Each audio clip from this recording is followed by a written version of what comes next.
bakristo bavandimwe, muri ibi bihe byo kwizihiza Noheli n'ubunani tuzirikane ko tunugarijwe.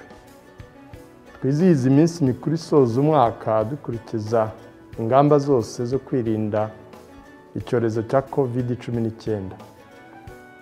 Imana ikunda u Rwanda n'Abanyarwanda, yaduhaye ingabire nyinshi harimo n'iy'ubukardinali, ariko iruta izindi zose ni iy'ubuzima. Iki cyorezo kiri guhitana ubuzima izakidukize, ariko natwe tugomba kubigiramo uruhare.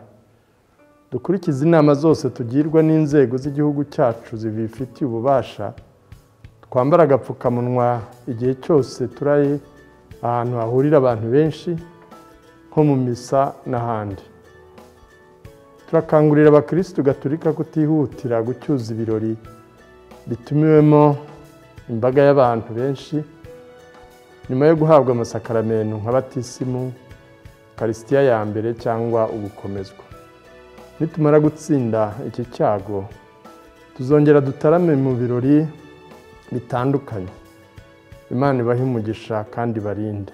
Murakoze.